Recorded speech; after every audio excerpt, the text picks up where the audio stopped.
Welcome back to a brand new episode of the MMA Beat. It is Thursday, October 27, 2016. Hello again, everyone. I'm Ariel Helwani, back inside our New York City studio. Also back, it's the A-Team. That is Luke Thomas, who has brought back his lovely red sweater. Gotta switch it up. Yes. Gotta let folks know what time it is. On our toes. Luke Thomas, of course, of SiriusXM and MMAfighting.com. The man in the hat, Chuck Mindenhall. Also of MMAfighting.com, and over there, that's the man in the shirt, Jeff Wagenheim, sporting a new hairdo, right? A bit of a trim. Just got a cut, that's all. See, I'm very perceptive. I'll shout out to my man David, big MMA fan. Very nice. Cut my hair yesterday. Hello, sir.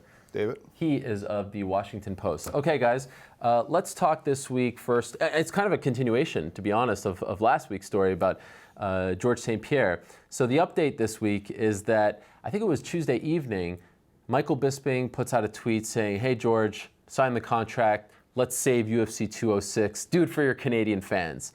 Yesterday afternoon, Wednesday afternoon, George St-Pierre, which I thought was notable in its own right, goes on Twitter and posts a video of himself saying, look, last week, since the interview on the MMA Hour, I met with Dana White. I made peace with Dana White. I met with Ari Emanuel, but right now we don't have a deal. Hopefully something happens. Are you buying or selling this idea of Bisping GSP happening at 206 to sort of save this card? I don't buy it. Okay. Now, also in that video, wearing some Under Armour gear. That was very nice. There was so much to unpack from a 20-second video. He was at some kind of an indoor track. Yeah, that's right. He was still training. Claude Robillard. You could tell that he was getting ready in case something did change. So is it possible they could do it at 206? Maybe so, but I just don't buy it. And the reason why I don't buy it is, one, that might cause some chaos in that middleweight division, to be honest, but that's the lesser one. The other one is just simply economics. If you're going to have George St-Pierre on a card, you want to make the maximum amount of money possible, especially given this new regime's priorities financial-wise. So if you're going to do that, I think it was Mookie Alexander who pointed out you can get like floor seats close to the cage there at 206 for $285. You're already burned that opportunity to make the most amount of money. If you had St. Pierre there, you could sell those for thousands upon thousands of dollars. So I just feel like the horse has left the barn. The toothpaste is out of the tube, for whatever metaphor you want to use. Those are both good. But I do believe that some kind of return is imminent. Maybe, I think, this is my hunch, Super Bowl weekend. Okay. That's what I'm thinking. What do you think? Yeah, that's actually exactly what I thought. Like, just going through the whole process, I guess for just a split second there, I did think, well, maybe they are working this out. But the fact that the ticket sales had already been going on and everything, kind of made me think that it probably wasn't. And then they did announce, Pettis was going to go Hawley. They're kind of fortifying the card a little bit now around whatever was there to begin with. So, in short, I mean, I guess I was a little bit bummed out because I like the atmosphere in Toronto when he's there. The times he's fought there, it's very alive. You feel like that city really truly comes out for him. I was hoping maybe they could work something out, and I was starting to actually get around the idea of Bisping and GSP fighting. Just there was a lot of nice storylines from either side, however you wanted to look at it. Yeah. You hate it. Hate it. You don't mind it. I don't mind it. I mean, at first I had that inclination, but at the same time, when you have a guy who's just passed your record and now you're going to Toronto to face, GSP who's come back from 3 years and he has the chance to get you back and all this stuff. Not to mention, if Michael Bisping were to beat GSP, what a year! What a year! He just beat all the guys that we were throwing these super fights with back a couple years ago.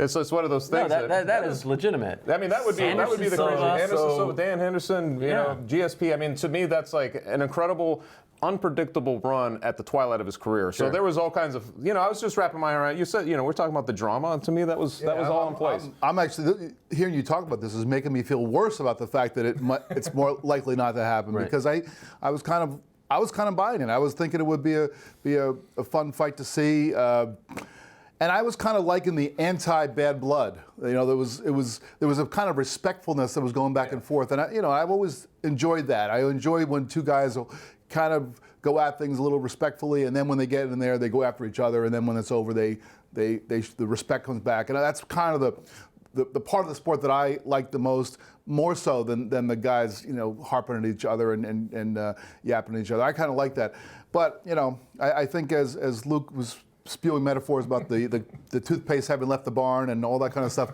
I think it's probably true that fight card probably is not going to happen. But the big story is, last week you said there's a continuation of a story we talked about last week. Last time we were talking a lot about GSP pulling away from the UFC, and this clearly is an indication that that's that's not really what's happening. That is a great call, because last week, around 10 or so days ago, he says, I'm a free agent. You know, he doesn't torpedo the bridge, but it doesn't look like they're in a good spot. Wednesday, he meets with Dana White. Later on in the week, he meets with Ari Emanuel. As he said himself, he made quote unquote peace with Dana White. Who knows why there needed to be peace made, but clearly they needed to sit down. They were trading barbs. Yeah. More so on Dana's end than his, but there was a little bit of animosity there. Fair enough. So clearly, whatever he said in the media, whatever his lawyer said, got the wheels in motion. So now we have this situation with Toronto. Don't you still think that, yes, ticket sales, ticket prices, that's important, but from a pay-per-view standpoint, 206 is going to go right down the toilet. I mean, between 205 and 207, it's the same month as Ronda Rousey. Now, I don't know, just given those circumstances, if GSP's return can get them $1 million on pay-per-view, but it will certainly skyrocket that pay-per-view from whatever it's going to do as it currently stands. But you have no materials to promote. I mean, St-Pierre's return, I understand. But I made this point last week, and I really stand by it. You got to do that properly. You need to announce that at least 8 weeks in advance. You need to have that fight booked before any tickets go on sale. There has to be a press tour in mind, at least it's in the native market, wherever it is. You can't just say, oh, damn, we have nothing to do. Let's see if we can force St-Pierre on there at the last minute to save it. Here's what I think. The WME guys are going to, everyone talks about the contraction about the international markets, including Canada to an extent. But to me, here's what I think the realization that WME is having. They don't want to be in a position where they have to add an Anthony Pettis versus Max Holloway fight to a card so that just for the sole reason that they don't have to cancel it. Right? Like, that's the only reason you add that, is because if you don't have that, you could cancel 206. Honestly, it's that poor. If one of those headliners gets injured, can you headline a pay-per-view with Pettis versus Holloway? I don't know. Okay, but I'm just saying. And how much did that really add to the pay-per-view? Here's the point. You have a legit main event and you have a legit co-main event. At least you have something. You have two guys fighting that has major relevancy for that division. One is a former champion. There's something to be said for that. But this is my point. This is why they're contracting. I don't think WME wants to be in a position where they have to find a way to, like, how are we going to fix 206? They want to have everything sort of set out to the extent possible where they're not scrambling last minute to make a deal with a star so they can fill it to salvage an event. They want to have all their pay-per-views to be big well in advance, and I think I understand that. Okay, well, here's one thing that has been brought up a little bit, and I think we talked about it last week on the show, but I think one of the major stumbling blocks here is the fact that GSP is represented by CAA, and WME, one of CAA's biggest rivals, if not their rival, their main rival, owns the UFC. And I wonder if GSP, if he was managed by someone else, if this deal would not already be done. Look at the state of the UFC. Just go through it. Go through the divisions, the champions. How many headliners do they truly have for pay-per-view? If they're going to try to make a boatload of money back and try to get back in the black through pay-per-view, through Fight Pass, things like that, how many headliners do they have? They've got Conor, they've got Ronda. Who else is there that can really sell over 500,000 pay-per-views? Who else is there? Is there another? Okay, are we going to count John Jones? Or? Well, I'm sort of putting him on ice right now, but also, I don't even know if in this day and age John Jones can do it. Honestly, he needs the right dance partner. I mean, look what his return pay-per-view did with OSP. It didn't do great at all. This is speculative, and I admit it is incredibly speculative, but I do believe that Cyborg in the right fight could do it as well. Cyborg in the right fight against a big name like a Holly Holm, a Miesha Tate, a Ronda Rousey. Obviously, my point is... Which is almost a reflection of Rousey at that point, too, because then you have the other side of it coming up to meet her. Here's my point. GSP is one of those guys. Yes. Undeniably. Yeah, sure. He is. How are they He's not... the closest to those two that you mentioned. How are they not doing everything in their power? Not only that, he revives an entire market. You know what I mean? Like, an entire country is revived just with his return. How are they not doing everything in their power? Why are we in this position? And the only thing I can really point to is the relationship between those two entities, CAA, WME. I mean, look at the history between those two. Do you think it's really that petty? I don't want to use the word petty, but I just think that Ari Emanuel is the head of WME. I mean, he is the face of that company. CAA does exactly what WME does. These two don't have to come to the table a lot. But he doesn't hate money. But I'm saying, in no other sort of form of entertainment, sport, whatever, do CAA and WME have to sit down and make a deal, right?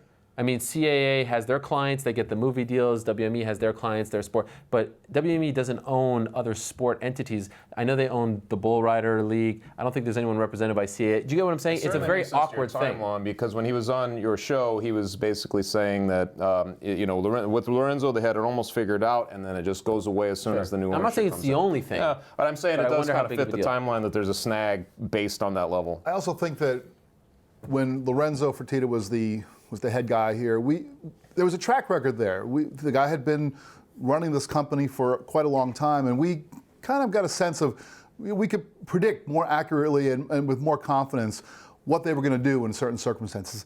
WME does not have a track record in this business. I mean, obviously the guys who run that company, they think they know what they're doing. They devoted $4 billion to grow this thing, but we really don't know what they're going to do, what approach they're going to take. And so everything here is a work in progress. We haven't seen them react to, we know that they've got a likely winner in 205 and a likely winner at 207. Let's see what happens. Let's see what happens at 206. Are they going to try to, at the last minute, ride in with a GSP? Are they going to just go with what they got?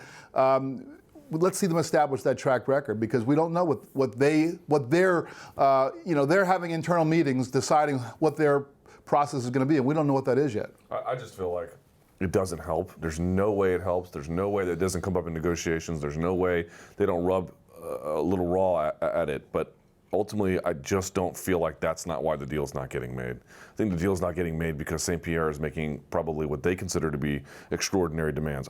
From what I understand, I don't feel like they're extraordinary demands, but I'm not privy to the negotiations. But I think you got a guy in St-Pierre who realizes now more than ever, your brand, when your brand shows up on a pay-per-view, without me, you are going to tank. And you know you're going to tank.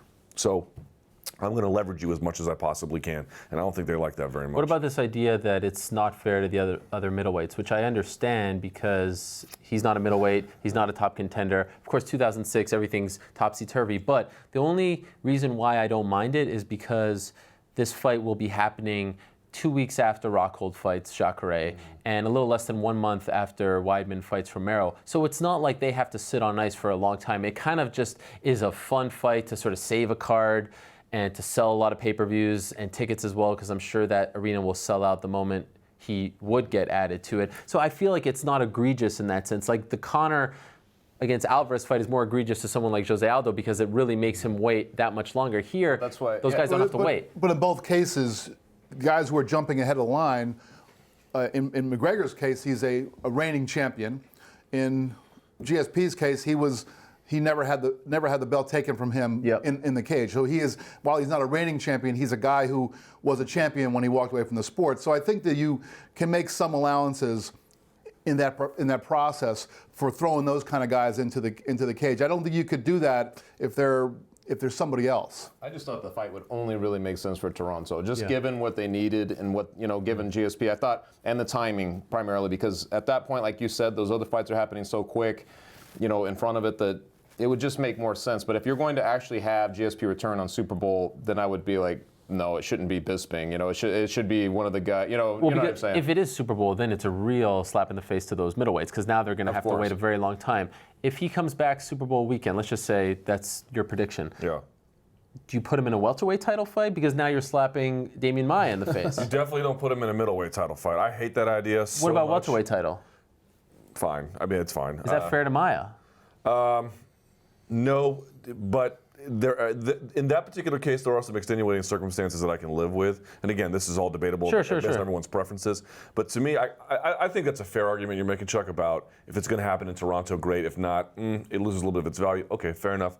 But for me, I just feel like, Jesus Christ, man, can a middleweight champ defend his title against middleweights? Yeah. Like, why is that a scandalous idea all of a sudden, or at least one that doesn't seem all that palatable to me? You think? Well, here's the thing. Like, people were like, well, who is Conor really going to fight at featherweight? And I thought that was a bankrupt argument to begin with. But that is certainly more true for him than it is for Bisping. Bisping has got 4 guys ready to rock all of them in their own ways kind of deserving. Jacare is kind of deserving. Romero is too. Weidman was. I mean, Weidman and Rockhold have losses to overcome, but you get the idea. They're right up there. You can throw Musasi in that mix too. Again, so you got a division filled with guys, right? To me, it's like if you're going to jump the queue, and we've talked about this before, you have to have a really compelling reason to do it. Conor McGregor making history, moving up in weight. Okay, I can kind of get it a little bit, but for a guy who's not been active in George St-Pierre, who avoided all middleweight talk as long as possible in his prime, just to come back to do it to collect a check, no me gusta. Especially after Bisping just fought Dan Henderson. No, which I we know. just had the Right, whole he got his freebie there. I love when the UFC, and we've talked about this before, when they book cards specific to a certain market, like they did with UFC 198. I mean, that was tailor-made for Curitiba. And I don't want to see another UFC 186, which to me was one of the most depressing cards I've ever covered in person, the Montreal card. The entire second half of the arena was tarped off. That was bad. This card has nothing to do with that market. Yes, it's littered with sort of mid-tier fighters. None of them are going to sell, a substantial amount of tickets. Daniel Cormier versus Anthony Johnson should not be fighting in Toronto. Now put that fight in New Orleans, now you've got maybe a Stipe Miocic thing going on. You've got DC coming home defending his title. Why is this fight card happening in Toronto? And then the co-main event is Max Holloway, a Hawaiian, fighting a guy from Milwaukee. It's just like, I don't like when they try to just, plug Milwaukee's holes. close to Canada. It is, but it's like, I feel like we're going to see the across the same lake. thing. Like, this almost hurts the market more than it helps. Just wait for the right card to bring back to Canada. That place sold 55,000 tickets to a card headlined by. It does seem like the ultimate victim in all this always is Canada, right? Like you these events that keep going up there, you're like, why is this thing going? Why this? Even one? that Ultimate Fighter with Bisping and Kennedy. In Quebec City. You look at that card, there was like two guys who could speak French on the whole thing. Right. It was sort of bizarre. But the UFC will often point to, we did Shogun Machida and we didn't do it in Brazil and it did good numbers. Or it was a different time. I understand. And you can look at, I agree, but they'll say that and they'll say, hey, we did Dillashaw versus Cruz on TV and that was in Boston and blah, blah, blah. It's like, okay, A, it was a different time. B, the question is, what is the opportunity cost? What could it have been in a better market? How much more could you have done? How much better could you be sowing these sort of communal seeds that the UFC really doesn't do? They really believe in the mobility of their product, and I think that they should, but they exaggerate the effect of its mobility. And again, I really believe this, and no one seems to want to talk about it. You mean they haven't announced, and maybe they will, but they haven't announced the 2017 schedule yet, right? Yeah, and maybe that'll come in December or something. But my only point is, I definitely think WME is looking at this event being like, we don't want to create a calendar of dates and cities and then try to force guys into those cards who's available. You have to, okay, last thing on this. When they did Amir Khan versus Lamont Peterson in DC, they did that 3 months in advance. They knew exactly who was going to be on that card, and they did a huge press push. And it was a memorable night in the city. That's the way fight promotion should be. Yeah. You take a fight, where's the best place for this fight, and then you go take the fight and the card there. Around the timing of the fighters, you know what I mean? Not vice versa, because I feel like we're trying to cram. Look at 203. Or hand in hand. Yes, or Look at hand in 203, hand, what they did. Stipe wins the belt. Right. Let's go to Cleveland. And look at the success they had They there. should go back there immediately after after seeing that crowd. Of course with him. Okay, I know you guys By the way, don't. F Cleveland. I know you guys hate these questions, but I'm just curious. I mean, in 2016, sandwiched between 205 and 207, if they would add GSP to the card, how many pay-per-views do you think he can legitimately add? Against Bisping, right? I think against anyone, but the fight seems to be Bisping. Like, can he add 500,000 himself, or is that asking a little too much?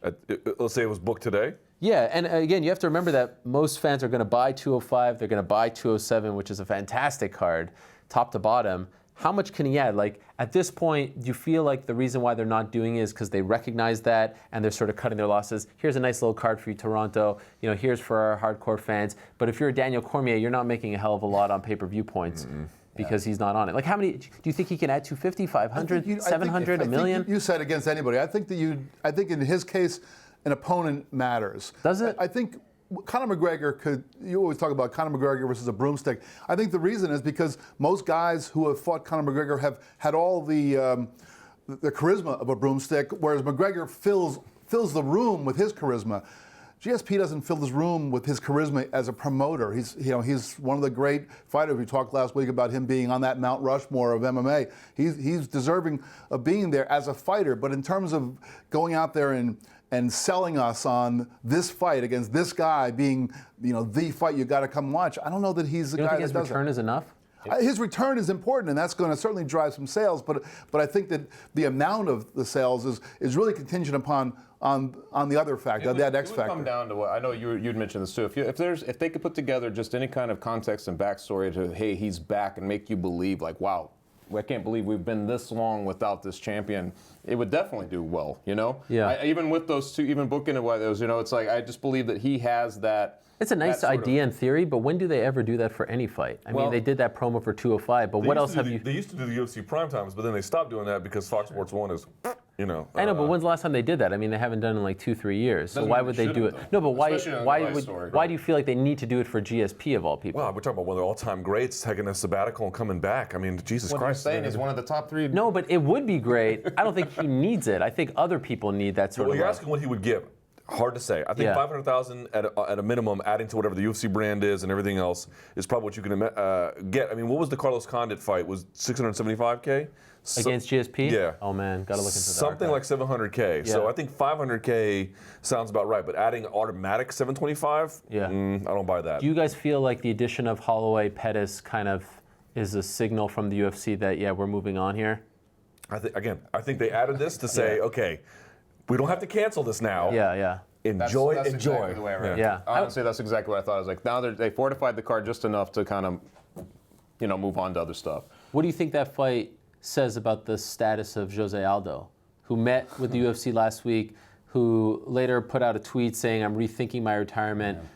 Is it just he's waiting for Conor? Because I was kind of expecting him to maybe fight one of those guys, especially Holloway, who certainly deserves a title shot at this point, just given his resume. But do you think that says that Aldo's in a spot where he's not going to return anytime soon, or does it tell you something different? To me, it says more about the UFC and its matchmakers than it does about Aldo. I think or at least their opinion of Aldo. You know, because what Aldo's going to do, Aldo basically has the option of either fighting for the UFC or retiring, and that's something that's going to be, that's going to be his call. But I think the UFC has to make its own decisions, and I think here they're saying, okay, we're going to move on to something different, and maybe it's them saying, hey, we're moving on. Hey, Jose, look what we're doing. Maybe it's part of their negotiation with him. But I think it's just them saying we're going to move on. We're going to move forward. We're going to move forward with this division, whether you're with us or whether you're not with us.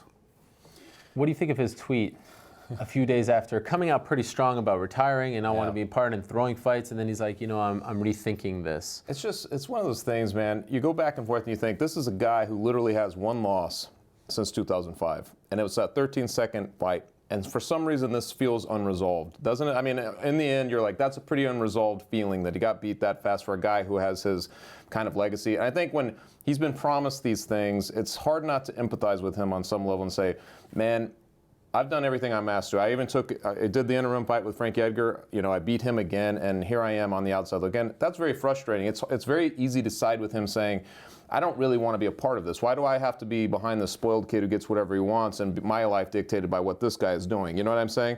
And I think that's where he was at. And at some point, it starts to feel like a travesty, given how much time Aldo spent at the top, going back to WEC and all the way through, and that he's in this position at all. He's 30 years old. This is a guy who could be in his prime right now. I know he's been fighting for a long time, but I mean, he's only 30 years old. Yeah. And being only 30, I think sometimes, cooler heads have to prevail. And some of it might have been some posturing as well. Like, you know what, if you're not going to do it, I'm going to get out of here. Some of that might have been not been a true heartfelt sentiment, but nothing's really surprising on it. But his frustration, I feel, is very real. And you'd like to see at some point them correct this. I think the more time that goes on, the more it feels like an unresolved process for him, because he's a guy who's proven he really does deserve the shot at some point. And if McGregor's not going to come back and fight him, at some point you got to keep that guy happy. And the division has to go on. It doesn't. Yeah. I don't know what's going to happen with Jose Aldo.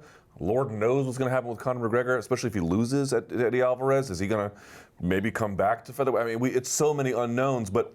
Nice job there. but the point being is, look, you have to create contenders. You have to move these guys along. Maybe if Pettis wins against Max Holloway, which I don't think is likely, but let's say he does, now you can make that Pettis-Aldo fight, which was made once before and then canceled altogether. Like, maybe that would bring him back. But either way, featherweight has to keep chugging by hook or by crook, and I feel like look, whatever you want to say about its promotional value, that is an excellent fight. Oh, yeah, You're tremendous. talking about Max Holloway in a 9-fight win streak with his 10th being a former champion at lightweight. Yeah. Wow, that is a tremendous. And here comes Anthony Pettis, maybe with a rebirth at featherweight. This is unbelievable stuff. It's just not so much all great for sale. So I actually commend the UFC for trying to make a really important fight at featherweight and say, we don't know, but let's just keep things going. And I was going to say, for Jose, I mean, he's chasing a ghost. I mean, McGregor's 13-second knockout gives Conor the sway to say, well, why should I go back and take this guy on? And Aldo, just by, sure, he beat Frank Edgar and he owns the fake belt now,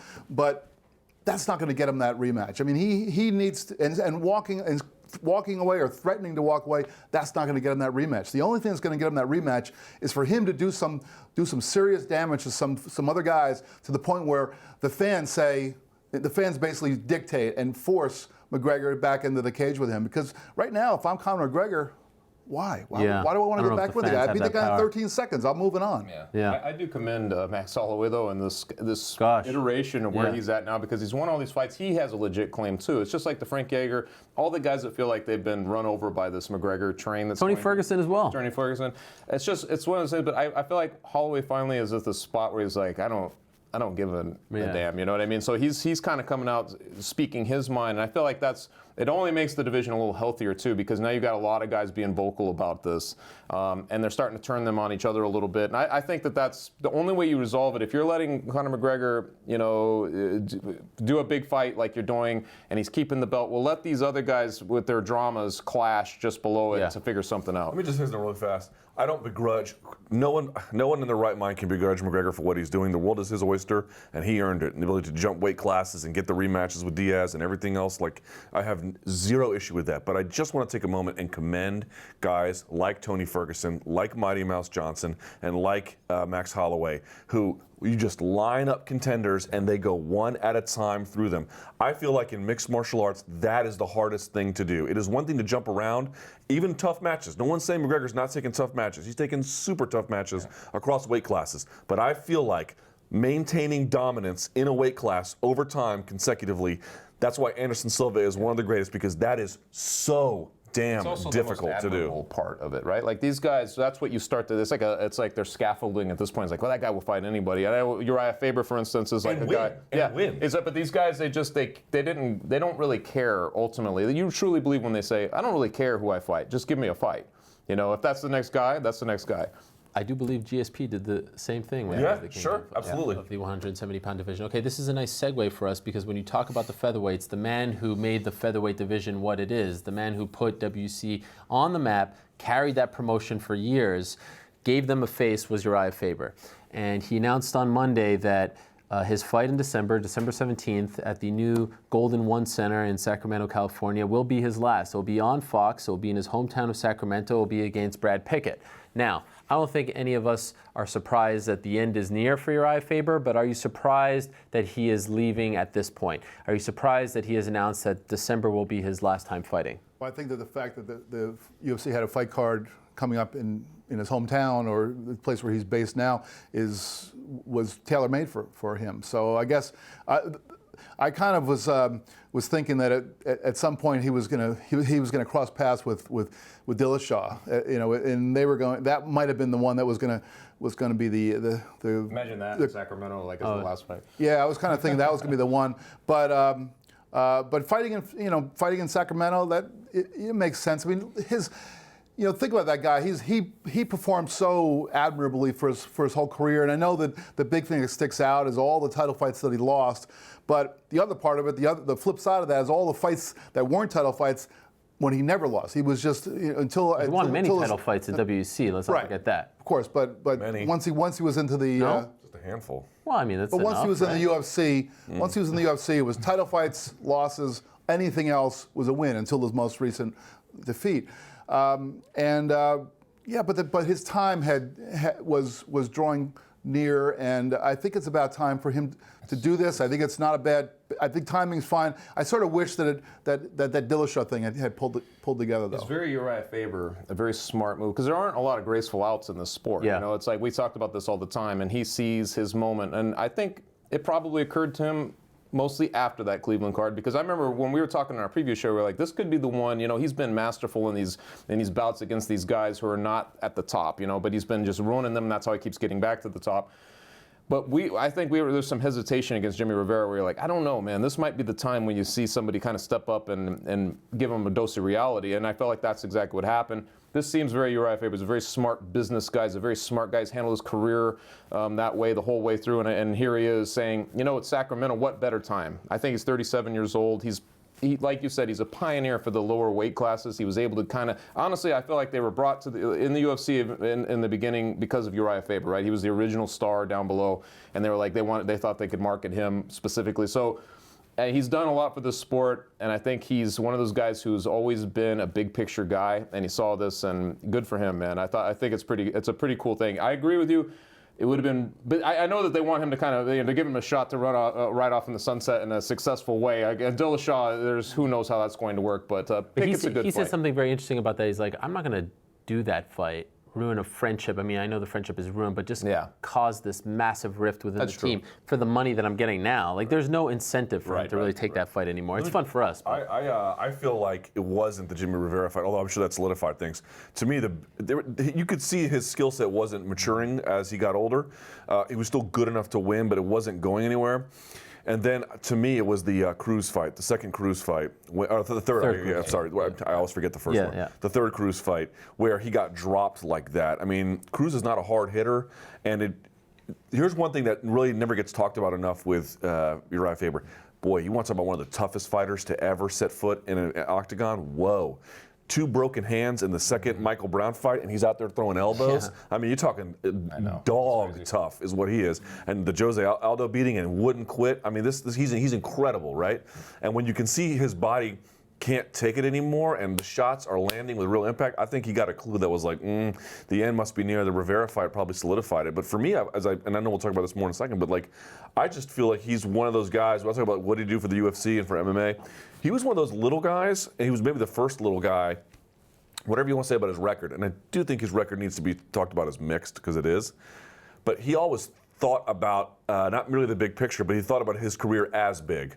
I'm going to have an identity. I'm going to tie it to something. I'm going to do well in the cage. I'm going to have this branded music that I'm going to be known for. I'm going to be a businessman. I'm going to think about my career in these big, grand terms. Fight team. Right. So, yeah. And maybe he never quite got what we thought he would, but to your point, the graceful exit, this is what someone does when their career is big, and they think of their career as big, and they want to exit on big terms. Very well said. Yeah, I feel like he could still hang in the UFC. Sure. I mean, he could still beat a lot of guys. But he's a competitor. Yeah. And he knows he's not his best anymore. He knows he's off peak, and I don't think he wants to be off peak. There's something to be said about Faber when he was in WEC. Yes, it was owned by Zuffa, but it didn't have those 3 letters UFC behind it. And there are very few people in the history of the sport who became sort of household names, if you want to call them that, without fighting in the UFC. And I think he was one of them. I mean, he had a recognizable face, a recognizable look, a recognizable fighting style. I mean, in many ways, he kind of helped put Versus, a channel, on the map as well. When you think of WEC, if we did an MMA association game and I said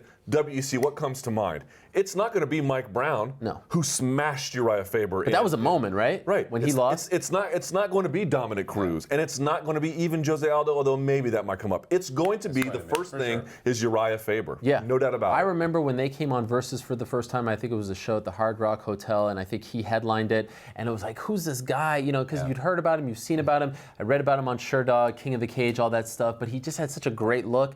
Baby face, and was killing guys. I mean, he was a monster. And I think of a guy like a Mayhem Miller. Mayhem Miller was able to make a name for himself outside of the UFC. Faber is in that boat. There aren't that many of those guys around, and especially in a weight class that wasn't established, little man's weight class, doing what he did.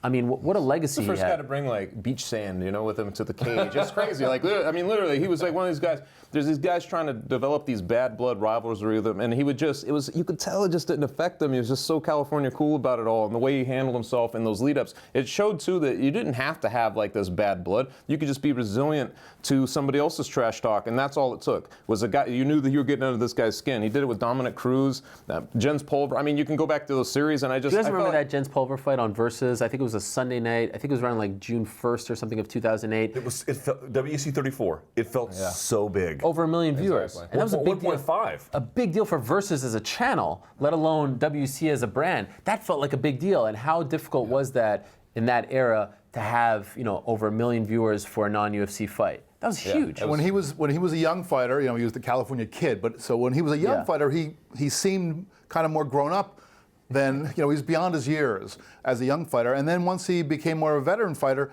he still kind of embodied the California kid. It was almost like he was an ageless guy, and that he was older than he really was as a young fighter. And then as he became an older fighter, he still had that kind of youthfulness about him that I know we joked about, how could he be 37 years old and have kid in your nickname? Well, he kind of embodied that, even to the very end. He always I've said this before, but he had this sort of Oscar De La Hoya quality to him, not from a partying perspective, but from the perspective of, as you guys were mentioning, first it was Form Athletics. Remember, he was such a big part of that. Now Torque. MMA Inc. is a management company he had his hand in. He tried to do this thing with Phil Davis, MMA Draft, which I don't think is dead quite yet, but he's always kind of thinking, the gym, the team alpha male. And the one thing that I've always appreciated about Urijah, and you can say what you want about him having a hand in management and the gym and all that stuff, but every opportunity he can get to pump up his guys, he took that opportunity, right? I mean, when he lost to Renan Barão in Newark, he was talking about TJ Dillashaw. When he lost to Dominick Cruz in Inglewood, he was talking about Cody Garbrandt. He talks about Paige Van Zandt. He talks about these kids who are now like 17, 18, who we've been hearing about for like the last 4 or 5 years, who've been coming to his gym. He feels like the quintessential captain of a team. And it carries weight. Yeah, like when he's 100%. saying this, you believe him. Like when he was talking about, I remember when he mentioned after the Renan Barão thing, I was like, Dillashaw, why would you even sign him up for that fight? Like that's ridiculous. He's going to get smoked. And then Dillashaw goes in there. He knows more than we do. That's what he starts to prove, is that he really does know his guys. And obviously, Cody Garbrandt we've seen, and this is a guy who debuted in the UFC only in 2015. And here he is in a title shot, and largely, I think, because Urijah Faber has built his myth around him. You know what I mean? And remember that Dillashaw moment where that was after Faber had lost somewhat controversially to Barão. It wasn't just that he had been smashed, but that was the one where the stoppage, because he was sort of lying at him. He put his thumb up and still got stoppage. That's one of those moments where most guys, if they get the mic, they are going to complain about what just happened to them, and he didn't do that. He went to the next step, and it wasn't the next step personally. I'm going to get back in here and take care of Barão. It was, my boy's going to do it, which that said a lot about him. The perception, obviously, you go back into the mid 2000s when he was in the WEC, and there were still a lot of people, because it was not a mainstream, it wasn't even close to that. There's still a lot of people, I think, who would think, these cage fighters are these ridiculous, crazy biker huns, like Chuck Liddell, these types of people, crazy people like that. But it's like, he was one of the first that I really remember looking at and thinking, like, man, look at this guy. He's just this normal guy. Like, if you were hanging out with a party, you'd be like, look, this guy's great. He's just so casual about it all. And I feel like he's been an ambassador for the sport on a lot of levels. And I think that was part of his appeal, was just he was a normal kind of guy who could translate, you know what I mean, to the masses in that sense, that a guy like that with that kind of attitude could flourish in the sport as well. Still the only guy to defeat Dominick Cruz, which I think is notable. I also think, like when he said this is going to be the end, I got a little sad, a little nostalgic, because Faber's not a guy that we've talked about on a show like this about should he retire, is he getting knocked out too much. We didn't really see this coming. Of course, I think we all expected it after the loss to Cruz, like the end was near, but it kind of represents to me, with all these changes going on, it makes you feel a little sad. Like it's the end of some kind of fun era, I think, for all of us. For me, like, he kind of represents the entry into MMA journalism. It's a different time. WEC and Zuffa was a different place. The UFC the sport was different, was sponsored. Just everything kind of felt like, you look back at that footage, you tweeted out that promo, and it just, you kind of have these feelings of nostalgia of this different time. Not to say that the time is bad now, not to say that it's not fun now, but he represents something different. Because even when you go to the live event, he's at most of the live events. He's always around the fight game, and that's one of the cool things about him. I feel like he'll always be around the fight game in just other capacities now.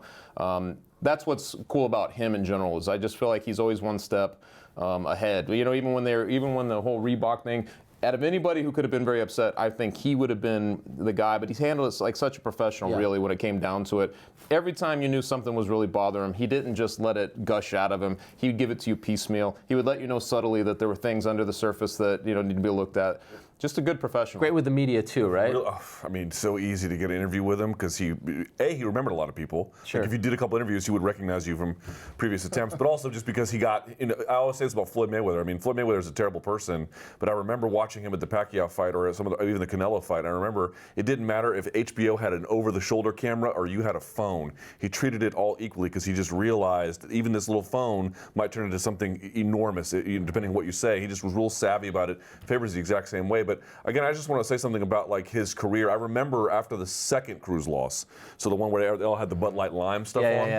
And I remembered 132. Yeah, I remembered after that. I forget what his next fight was following it, but in between that, I interviewed him and I asked him, I was like, "Geez, man, like, this is my own skepticism." I was like, "How are you going to get back on the horse? How are you going to be a title contender again?"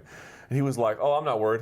I will figure it out." And I remember when he said it. I was like, if anybody else in the world had said it, I'd have been like, once, but like I'd have been like, no, they're delusional, they're an idiot. And when he said, I was like, you know what? I bet he's right. It just he exuded confidence, but not like crazy, obsessive, angry confidence. Like a kind of just very cool. I know my place, I know my worth, and I'm going to assert it. He's California cool, right? It was amazing. 100%. It was amazing. There was, I used to edit a paper in the Inland Empire of California, which is nowhere near Northern California, but for whatever reason, I don't remember, we put him on the cover of our thing, and I interviewed him, and I remember just at the time he had lost one fight. It was Tyson Griffin back in the day, and it was like this outdoor fight, and I remember just thinking like, wow, I have to go watch that fight just because it seemed almost at the time unheard of that he'd lost to anybody, because that's where he was at one point in time. Like he was like 20-1 or something like that, and I was like, I have to go back and see what happened in that fight. How do you beat Urijah Faber? So there was a point in time too where his record, he seemed like he was in this. He beat Pulver. He was 21-1. Yeah. Right. So I mean, there was a point in time when you really look back on him and like, wow, this is crazy. This guy, he's maybe the greatest there is right now. Besides maybe Anderson Silva or something. So Jeff, you brought up the fact that he never won a UFC title. Does that change? Like, if he won it, it'd be great. It's a nice feather in his cap. But is he not among the greats because he never did that, in your opinion?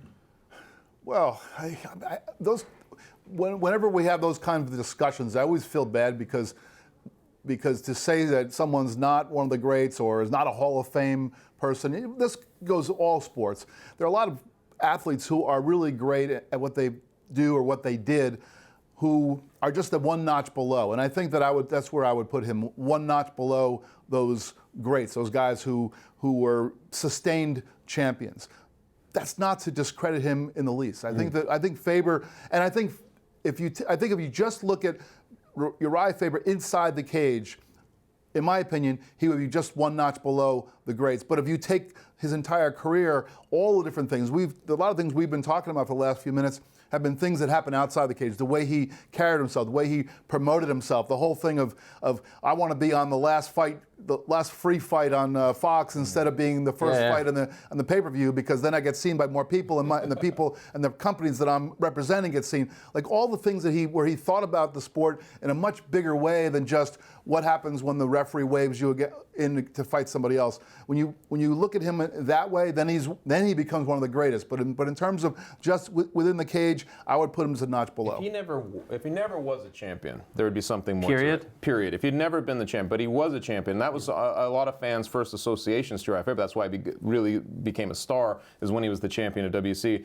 It takes something off of the losses, because I think in a strange way, he represents kind of the growth of the sport. Like he was there as the game maybe caught him and maybe passed him. You know what I mean? And he was able to get back to the top, 6 different times, 2 in the WEC. Or he lost his belt and he fought again for the belt, and then he lost 4 UFC title. But that's remarkable in its own way.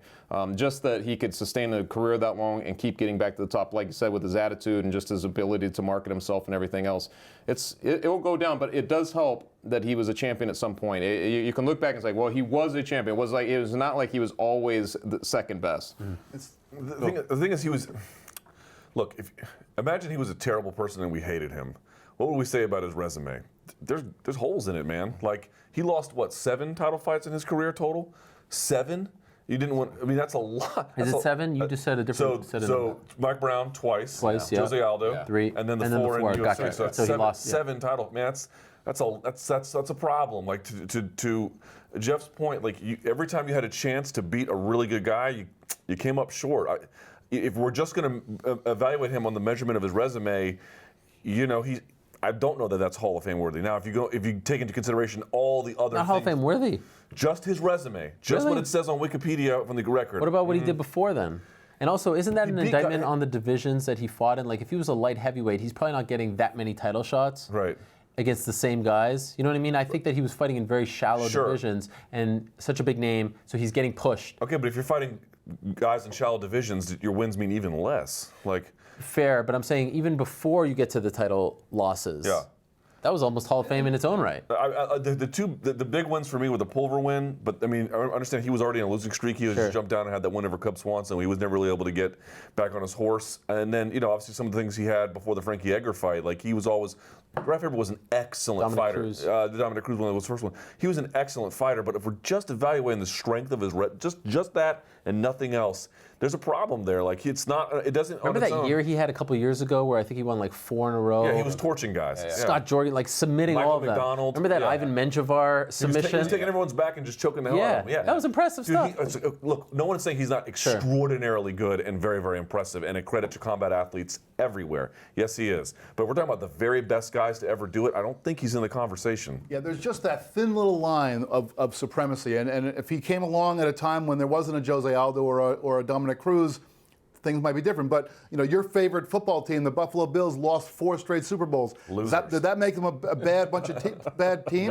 No, they were a really good team, but they just couldn't win those big games. Last night I was listening to the Bruins-Rangers hockey game, and they somehow, I don't know, they had maybe a guest between periods, or somehow they were talking about Brad Park, and Brad Park came in second place for the Norris Trophy for defensemen in hockey. 4 straight years he lost. He came second place to Bobby Orr, and then 2 straight years second place to Dennis Potvin.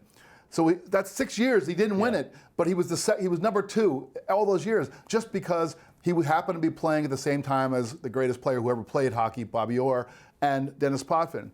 Urijah Faber is a great fighter, has been a great fighter, but just that one. I think you're all crazy. You're all crazy. I'd vote him in. Understand, I would vote him into the Hall of Fame, but not strictly based on his resume. If the UFC had a featherweight division in 2007, 2008, he'd be a UFC champion. They just didn't have the division. So he is a UFC champion in my mind. It was owned by Zuffa. It was just a promotion that they put in Versus because they were trying to, keep other promotions away from getting a cable TV deal. I mean, he was the best featherweight. He was one of the best pound-for-pound fighters in the world. Who beat better guys, Urijah Faber or Max Holloway? Well, I don't know if we can really compare the two. I mean, it's a different era. Because we could have that discussion about Chuck Liddell. But this is like saying who had a better resume, Hoist Gracie or Chuck Liddell?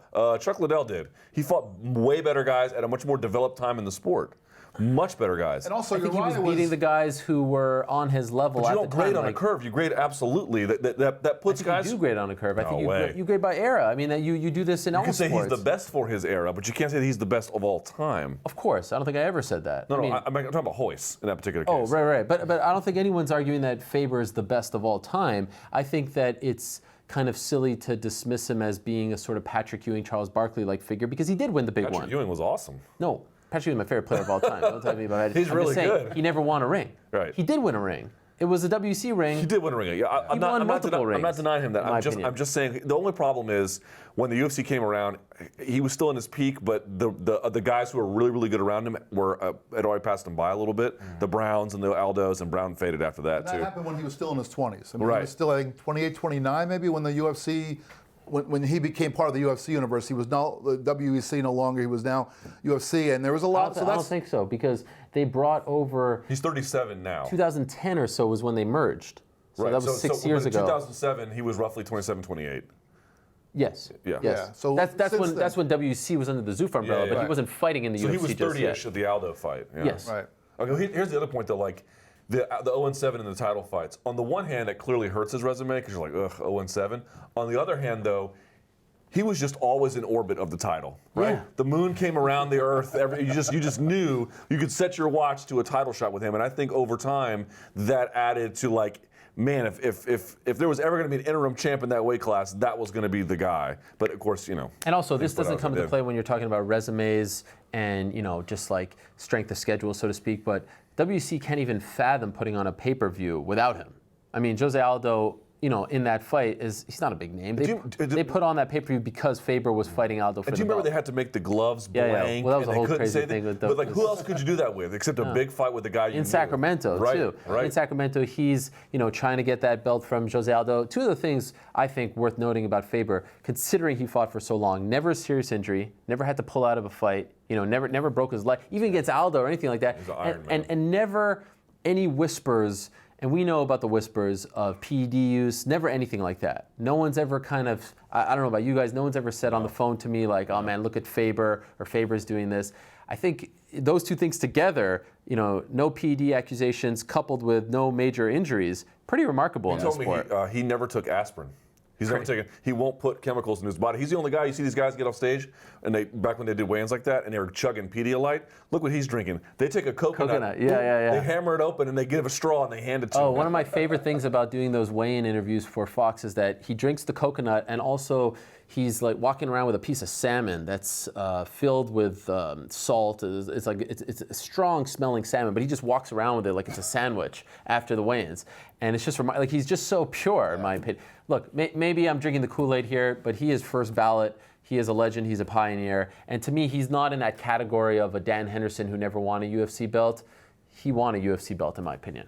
That's my take on Uriah Faber. And his mark is still He there. did. It was owned by the UFC. His mark is obviously still there. They didn't have the outside of it, division. too. What's Like up? you said, his mark is still there too because he was able, he brought the featherweight division and those lower divisions forward, and he's helped guys like Garbrandt and Dillashaw make it to where. I mean, his imprint is all over. It's like his fingerprints are all over. So let's talk about Cody Garbrandt. They officially announced that he is fighting Dominick Cruz, UFC 207, co-main event of the Ronda Rousey-Amanda Nunes fight. We sort of talked a couple of weeks ago about who would we pick to fight Cruz next.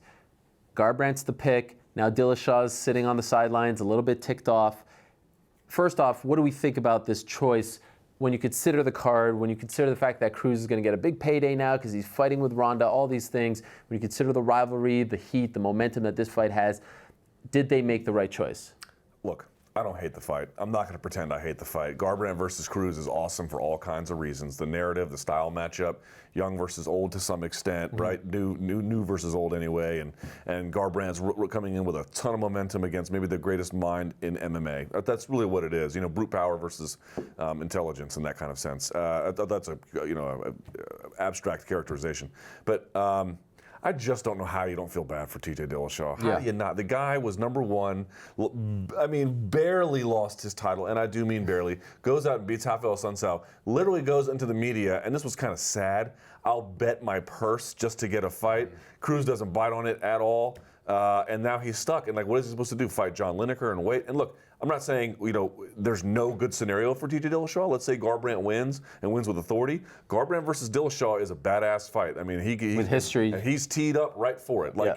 There is some possibilities here for him, but it's just one of these scenarios where I can understand why they make it. I'm sure we're all going to love it, but there's a cost to be paid here, and I do tremendously feel bad for TJ Dillashaw. I guess in my own mind, I'm more into the Garbrandt idea. I don't know why. I don't know if it's just because of the way he's been smoking opponents as he's coming up, or if we just saw that fight, which was great. The first Cruz Dillashaw fight was really good. So there's no reason not to do it again. But for some reason, it just feels fresh, and the timing seems really good to have these two guys collide right now. I don't know why. But even when Garbrandt went through Mizugaki, and I thought, this would be great if he gets the next title shot. For whatever, it was almost like you just wanted to see him, how he's going to fare again. So maybe it's because of what you said. You got a guy who's very cerebral. He understands movement so well. He's able to pick apart tendencies that well, like Dominick Cruz, and then you got a guy who's just that, just fluid in his style and stand-up, and just so good wherever the fight's taking place. And you wonder how those two things are going to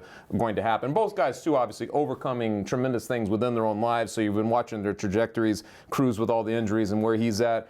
Garbrandt coming up in rural Ohio, where I think he was on a path to just prison, if nothing else. So to get those two guys together, that, to me, seems more exciting on a lot of levels. But I agree, it's weird because I'm like, there's no reason why you wouldn't want to see Dillashaw against Cruz again. But I guess that's a healthy spot for the division, ultimately. Yeah. I think the UFC, it was a win-win for them. They had two choices and chose one, but either one was going to be a real good fight. I think that now we've got Dillashaw sitting out there And what happens? Is he going to wait for the winner, or is he going to take a fight? Well, the problem is if he takes a fight, it has to be against somebody who is also worthy of a title fight because Dillashaw goes out there and beats opponent X. His next stop has got to be the Cruz-Garbrandt winner. But if Dillashaw goes out there against that opponent and that opponent wins, that person also should get that title shot, and so that person has to go in there with at least a glimmer of worthiness. Sure. So, is it Lineker, a guy who's has trouble even making this weight? There aren't that many guys who. Brian Caraway, perhaps, who beat Aljamain Sterling. Yeah, I mean, there's some options, but you can't give Dillashaw, not that he really needs a tune-up fight. He's willing to and ready to take on a tough guy. But I know we always talk about do we want to burn two contenders? Sure, well, Dillashaw's been there. Let's see him in against, say, Lineker or somebody like that, and just not that long ago, Conor McGregor fought Dennis Siver to get a title shot. Remember, that was his last stop before. Why not put him against Dodson, since that's one? He's on his revenge tour, right? So that would be Dodson's a lot of fun. in, I think, the top 10 in the division. Yeah. I mean, he was was. coming off Yeah, loss. but if Dodson wins, does Dodson win? Does he get? I know. I'm saying this was my thought. This is 2016 where they put together these. When I heard that they were finally going to go with Garbrandt, my thought was the curse of UFC 200 strikes again, because for TJ Dillashaw, it was a curse to be on that card because he was buried by the end of the night. No one was talking about him. He was just another fight on the card. Now, on paper, it was like, wow, TJ Dillashaw is fighting on FS1 against Rafael Sunsao. I mean, this is a very important fight, but he got completely lost in the shuffle. If he was co-main event or a big fight on an FS1 card, a main event on something, we'd be talking about him a lot more going in and going out. But he completely got lost, and I think that a lot of fans don't even remember that fight anymore. Garbrandt was on the Conor McGregor card and stole the show in the final fight before the pay-per-view, and that was a big deal. Dillashaw wasn't even in that fight. But he wasn't even in the But final also, fight of the I mean, I think pay-per-view. you also do include the way that those two guys won their fights. I mean, and Garbrandt went out Totally. there and he put an exclamation point on his victory, whereas Dillashaw, yeah, he was fighting against a guy who had beaten him once before, and it was probably a level up opponent, but he did win a decision. It helps too because wasn't Cruz part of the commentating crew that was so they're basically having an exchange on national TV. And I kind of feel like Cruz wanted this fight more. I think Cruz has been talking about fresh matchups that will sell. I just think right now there's maybe a little more momentum behind Garbrandt. It's just interesting to know, like, what's the commonality here between Jose Aldo and TJ Dillashaw? TJ Dillashaw, neither guy necessarily is a star, but Jose Aldo is this long reigning champ and loses in 13 seconds, and he just can't get a rematch. Different reasons why, but he just can't do it, right? Then you got TJ Dillashaw. He loses barely, not necessarily a popular champ, but he just can't get a rematch. If you're a champion and you lose, it doesn't, depending on your circumstance, of course, it doesn't matter if you're losing 13 seconds or by split decision. You need to be prepared that if there's a young contender 100%. And there's a more exciting fight in 2016, you're going to get past. And I don't know what the answer to that is, but if you at least emotionally prepare yourself for it, maybe it won't hurt quite as much. Unless you're Ronda Rousey. Right, unless you're Ronda Rousey, in which case, hey, who cares? And if Garbrandt wins, obviously, you got like what happens next in that whole division. But so that's the extra monkey wrench that could happen in that. Is if he. But here's the thing, like if you're okay, so they made the fight, right? You got Cruz versus Garbrandt.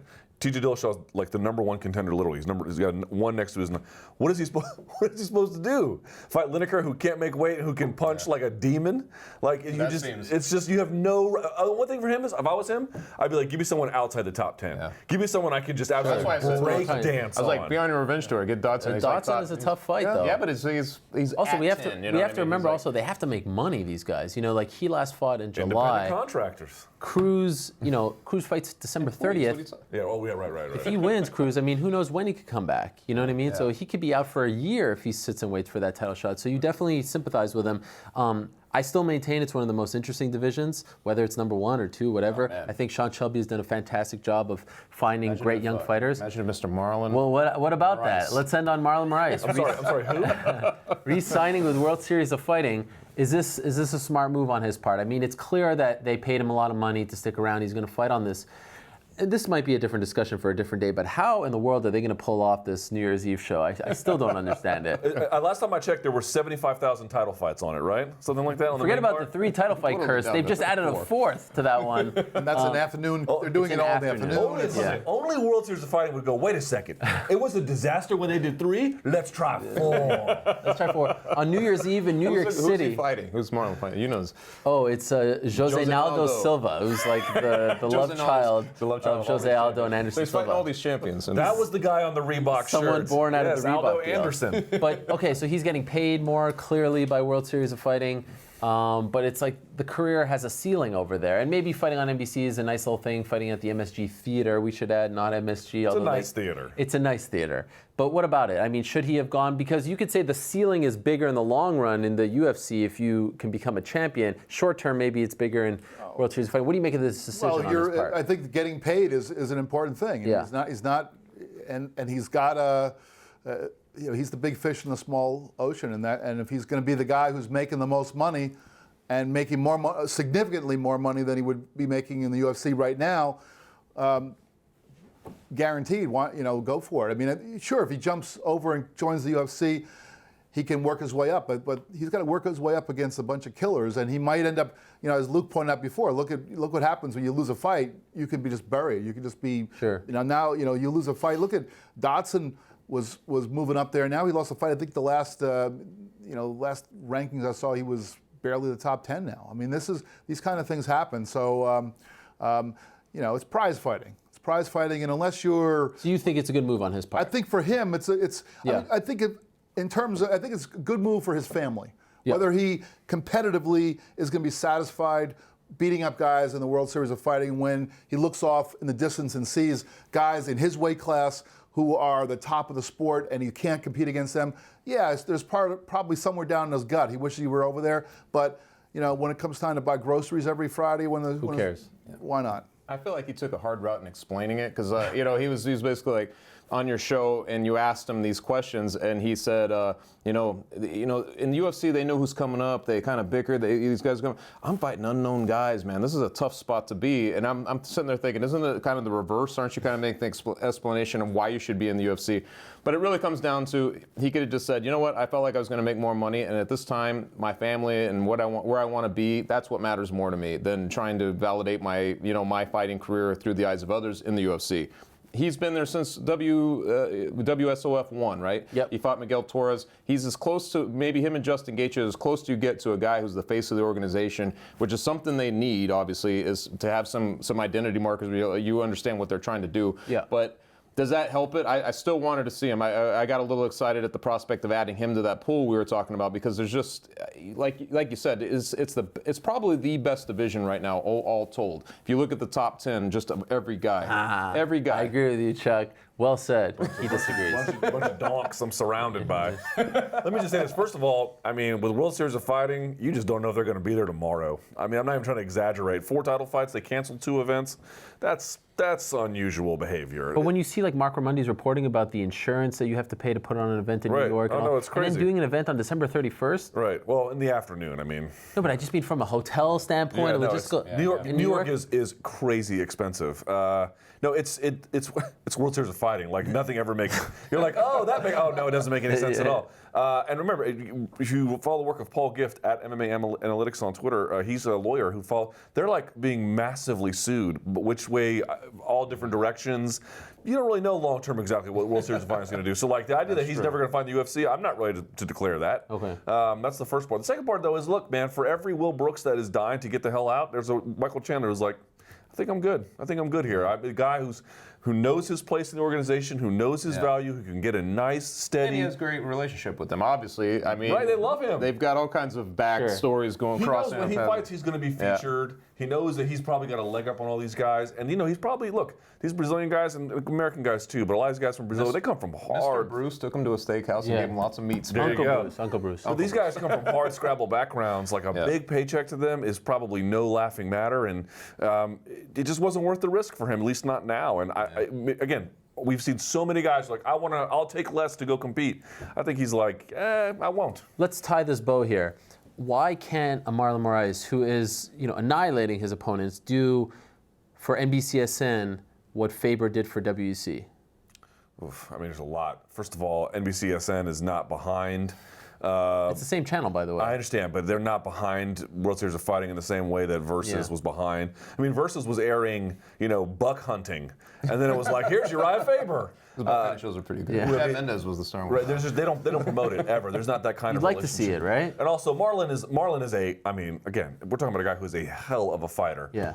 Not so much a hell of a personality. Faber was larger than life in many ways, Gaethje, I mean, it just the you more I like. listen to Marlon Moraes, more I'm like, this guy's pretty funny. He is coming out of his shell, but you'd like to see maybe that relationship, because NBCSN, while they have hockey, they don't have much else, right? So you'd like to see them get behind Gaethje, Moraes. I mean, it does What sort else of do feel. they have? They've got the same kind of stuff, to be honest. And Premier League soccer. Right. There you go. But you'd like to see them get behind these guys a little more. Perhaps putting them on NBC is a nice little sign of things to come, but it just feels like they fight on these cards and the ratings are the same, 250,000 or so, 200, maybe even sometimes less. They've got two guys who have been there since day one with that company, and yet nothing's really happened since. You're talking about Faber and WC. That was more of a boom period. I really believe it was a boom period of when these things mattered. Yeah. These are the secondary organization and how these things. Not a lot of free. But now you're talking about a third organization too, so it's one step removed. And a time where I don't know if that boom is exactly going on. Now we're in the age of like the stars and all these other things that are going on. It just doesn't have the same appeal that the WEC had back in the day. And also back in those days, it was a little murkier. People would turn their TV on and they would see some guys in a cage fighting. And I think there was still amongst the casual fans, regular sports fans who weren't necessarily aficionados of MMA, they just saw a couple guys fighting and they weren't quite sure what they were getting. I think today the UFC has established itself as far and away bigger than anything else out there, and people who are going to tune into MMA are most likely looking for that. They're going to see World Series of Fighting. They're going to be like, well, is that really, is this the same level? And don't forget, what happened with Faber, he had an opponent everyone knew. Jens Pulver came back to the UFC after fighting in Pride. Yes, he lost to Joe Lazon, but then he was on The Ultimate Fighter Season 5 with BJ Penn, this huge season. And yes, he lost to BJ Penn, but he goes down to World Series of, he goes down to WEC. And remember, UFC and WC, once they were bought, there was this sort of informal handshake they always had. Yeah. And so he had a big opponent against a sort of a UFC stamp of approval organization, had that big win over Cub Swanson. So Faber had reasons to be able to climb. And they had the best in those divisions. Sure. That's the only place they were. Marlon's beaten good guys, but I mean, I couldn't name 5 guys he's beaten. That's right. Josh Hill twice. Yeah. Josh Hill's a good fighter. Yeah, he is a good fighter. He fought Miguel Torres, as you mentioned. But I think you're right. There's so much MMA now, it's hard to stick out. When Faber was headlining WC shows, free MMA on cable TV was kind of an anomaly, right? Nice or blue cage. Oh yeah, that was nice. Suffered through that. The Boise State. But Boise State. it's funny. NBCSN is the new Versus, and Todd Harris, the voice of World Series of Fighting, was the voice of WC. There's a lot of synergy there. It hasn't gotten better. Incest. All right. Amazing. On that note. I'm wrong. On that note, we shall say goodbye. Thank you very much once again for watching the program. Enjoy this very, very rare UFC free weekend, because the next one, guys, do you know what the next one is? Is the 5th. That's RDA versus No, Ferguson. the next UFC free weekend after this one. Oh, I don't know. Christmas Eve. Are you kidding? Christmas Eve is the next That is depressing. UFC free weekend after this one coming up. So enjoy it. See your family, go outside, get some fresh air. Be social is what we're saying. Yep. Because a lot of that is not coming up in the next You few enjoy months your or so. family too. Yes, thank you very much. Drink All a right. gallon of Jim Beam. That's what I'm going to do. On that note, we shall say goodbye for Luke, Chuck, Jeff. I am Ariel. Again, thank you so much for watching. We'll see you next week.